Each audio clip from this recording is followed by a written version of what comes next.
আসসালামু আলাইকুম বন্ধুরা, কেমন আছেন? আশা করি ভালো আছেন। দেশ বা প্রবাস থেকে যে যেখান থেকে ভিডিওটি দেখতেছেন অবশ্যই বলবো ভিডিওটি শেয়ার করে সবাইকে জানার এবং দেখার সুযোগ করে দিবেন। আজকে যে বিষয়টি আপনাদেরকে জানিয়ে দেব সেটা জানার জন্য আপনারা অধীর আগ্রহ নিয়ে বসে আছেন। জি হ্যাঁ, সৌদি আরবে আজকে রোজার ঈদের চাঁদ দেখা গিয়েছে কিনা, আগামীকালকে সৌদি আরবে রোজার ঈদ হচ্ছে কিনা সেই বিষয়টা আপনাদেরকে কনফার্ম করব।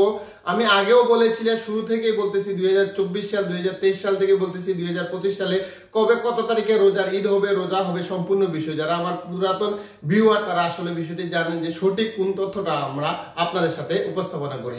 এখন যে বিষয়টা জানিয়ে দেব সেটা হলো গিয়ে, জি হ্যাঁ, আজকে এইমাত্র জানতে পারলাম যে সৌদি আরবে রোজার ঈদের চাঁদ দেখা গিয়েছে। আগামীকালকে কিন্তু সৌদি আরবে এবং পার্শ্ববর্তী দেশগুলোতে রোজার ঈদ পালন করা হবে। আর বাংলাদেশে আগামীকালকে যদি রোজার ঈদের চাঁদ দেখা যায়, ইনশাল্লাহ দেখা যাবে।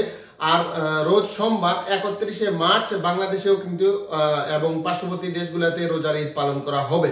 কোরবানির ঈদ সম্পর্কে যদি আপনারা কোনো তথ্য জানতে হয়, আমাদের চ্যানেলে ভিডিও রয়েছে, সেই ভিডিওগুলো দেখে কোরবানির ঈদ কবে, কত তারিখে, কি বারে, সেই বিষয়টাও আপনারা কনফার্ম হতে পারেন। তারপরেও যদি আপনাদের মনে কোনো প্রশ্ন থাকে আমাদেরকে কমেন্টস করতে পারেন, আমরা চেষ্টা করবো সেই প্রশ্নের উত্তর দিয়ে আপনাদেরকে সহযোগিতা করার জন্য। ধন্যবাদ। আসসালামু আলাইকুম। ঈদ মুবারক।